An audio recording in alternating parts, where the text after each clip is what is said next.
Hello everyone and welcome back to my channel once again, which is Vrinda's Life. I hope you all are doing good. I'm also good at my place.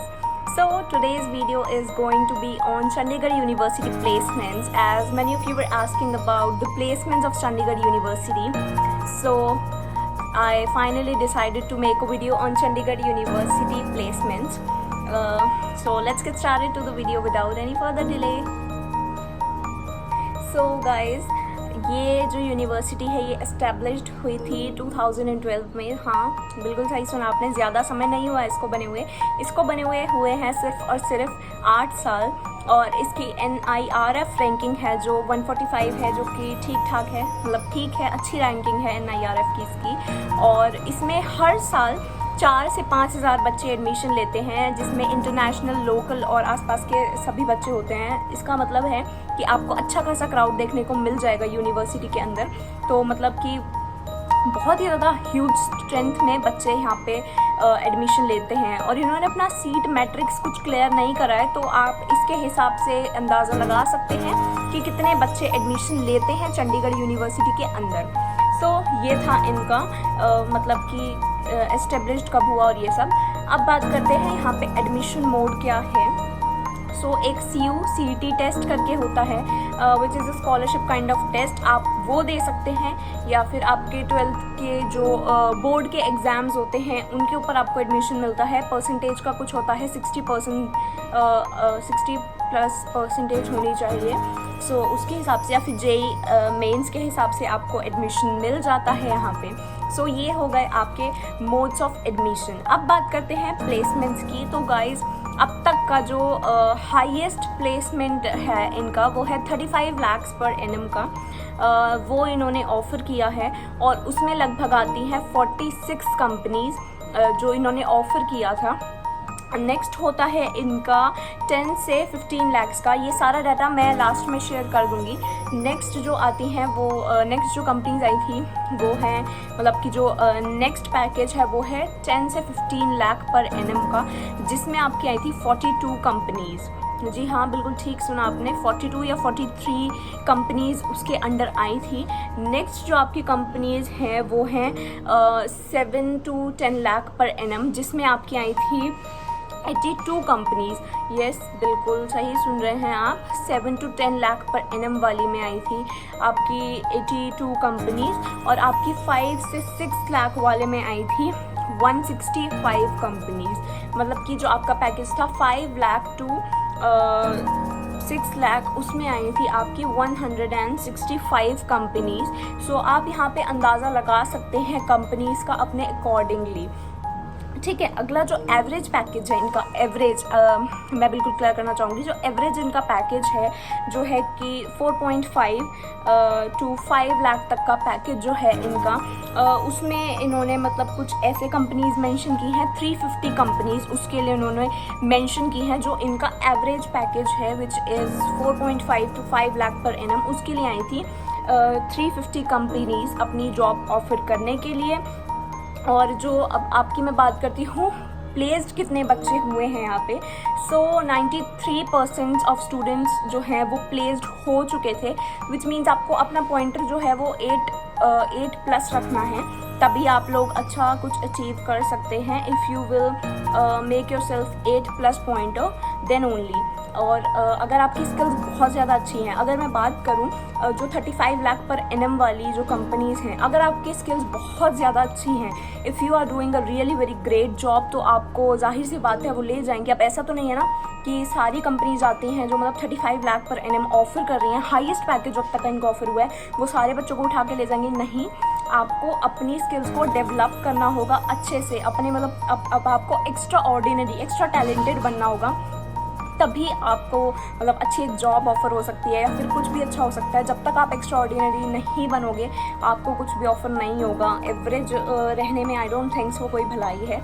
So it's a मतलब advice to everyone कि अगर आप अच्छे से perform कर रहे हो, आपकी स्किल्स को आप एनहेंस कर रहे हो, मैं ज़्यादा फोकस करूँगी यहाँ पे कि आप अपनी स्किल्स को डेवलप करो। एटलीस्ट टॉप 10 में आप रहिए, ताकि वो अगर 46 कंपनीज़ भी आती हैं, अगर वो 2 को भी ले जाती हैं, so it will be great. आप समझ रहे हो, रेशो, आप इनका रेशो कैलकुलेट करो।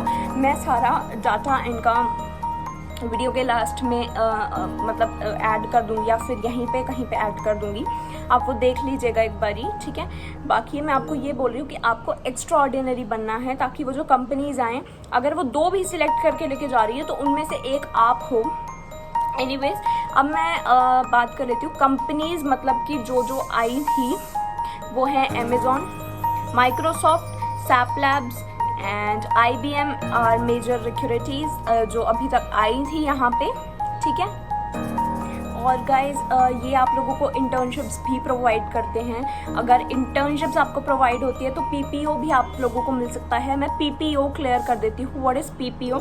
PPO होता है प्री प्लेसमेंट ऑफर। लाइक अगर आप इंटर्नशिप के लिए जा रहे हैं और उनको अगर आपका काम पसंद आ रहा है, जो भी आप काम वहाँ पे कर रहे हैं, जैसा भी आपका काम है, अगर उनको आपका काम पसंद आ रहा है तो वो आपको पहले ही जॉब ऑफर कर देते हैं। That is known as PPO, pre placement offer, ठीक है। और मैक्सिमम अगर मैं आपको एक चीज़ और बताना चाहती हूँ, अगर आप लोग CSC या फिर IT ब्रांच से हैं तभी आपको CU बेस्ट है आपके लिए। मतलब कि उसमें आपको ज़्यादा प्लेसमेंट के ज़्यादा अच्छे ऑफर्स मिलेंगे, तब आप उसमें जाइए, आपको बहुत अच्छे ऑफर्स मिलेंगे अगर आप इन दोनों में से किसी भी ब्रांच में से हैं तो। मतलब विप्रो आई थी, आपने सुना होगा विप्रो का नाम, और वो 400 बच्चों को उठा के लेके गई थी विप्रो। आई होप आप लोग मेरी बात समझ रहे होंगे कि मैं क्या कहना चाह रही हूँ। विप्रो आई थी और उन्होंने 400 बच्चों को जॉब ऑफर की थी। सो आई थिंक आप लोग रेशोज़ को रिलेट कर पा रहे होंगे। सो गाइज़ यही सब है मेन, आपको ये समझ के चलना पड़ेगा। और अप्रॉक्स 500 से 600 कंपनियां आती ही आती हैं। सो जॉब गारंटी हाँ कुछ है आपकी, ठीक है। 500 से 600 कंपनीज आती हैं, तो आई होप आपका उसमें लक काम कर जाए। सो आपको मैं वही बोलूँगी कि आपको अपनी स्किल्स को एनहेंस करना है हर वक्त। मतलब कि ऐसे बच्चों का कहीं पे, मतलब मेरे को ऐसा बोलते हुए अच्छा नहीं लग रहा, but this is the truth and this is the reality कि मतलब कि सीधे बच्चों का या नॉर्मल बच्चों को कहीं पे कोई नहीं पूछता। आपको एक्स्ट्रा ऑर्डिनरी, एक्स्ट्रा शार्प बनना पड़ता है। मतलब कि ऐसा काम करो कि क्विकली हर कोई आपको पसंद करे, हर कोई आपको अपनी टीम में लेना चाहे, हर कोई चाहे कि या he or she should be in my team या he or she should be in my company. So आप ऐसा काम कीजिए। और रही बात करंट प्लेसमेंट्स की, सो मैं यही बोलना चाहूँगी कि गाइज इट्स कोरोना टाइम। मतलब कि जिनके पास ऑलरेडी इतनी अच्छी जॉब्स थी, वो इतने अच्छे मतलब कि पैकेजेस पे थे, इतने अच्छे प्लेसेस पर थे, उनकी जॉब छूट गई इस पैंडमिक में। सो अभी के लिए तो मैं यही कहना चाहूँगी कि कुछ नहीं पता कि मतलब आपको किस टाइप की जॉब ऑफर होगी, कहाँ होगी भी या नहीं। और लोग करवाएंगे ये। अब की बारी कंपनीज कुछ 300 के आसपास आई थी, 300 फिर 350 के आसपास कंपनी आई थी पैंडमिक में भी।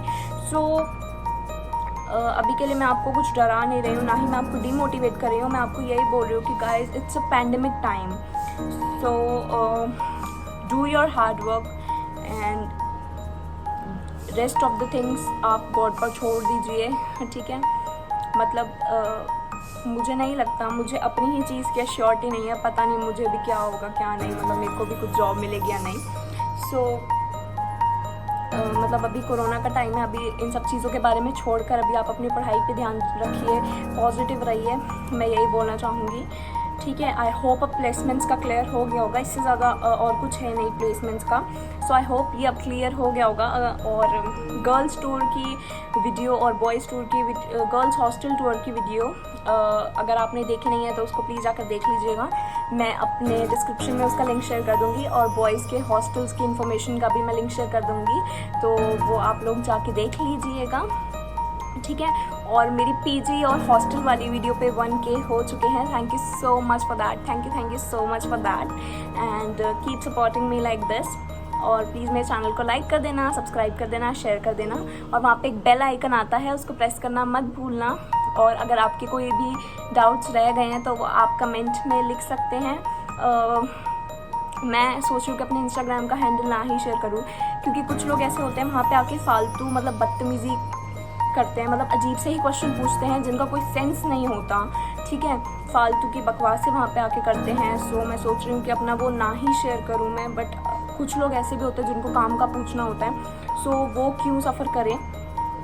सो प्लीज़ आप लोग थोड़ा ध्यान रखिए कि फालतू की बदतमीज़ी वहाँ पे आकर मत कीजिए, ठीक है, क्योंकि बदतमीज़ी करना हर किसी को आता है। ऐसा नहीं है कि बदतमीज़ी करना मुझे नहीं आता या बदतमीज़ी करना मैं नहीं जानती, ठीक है। तो सामने वाले को आप मजबूर मत कीजिए कि वो भी आपकी तरह कीचड़ में उतर के बदतमीज़ी करे। सो आई होप आप समझ रहे होंगे। एनीवेज, एजुकेशन लोन पे वीडियो जल्दी आ जाएगी, अब प्लेसमेंट्स की आ गई है। Till then take care, bye bye.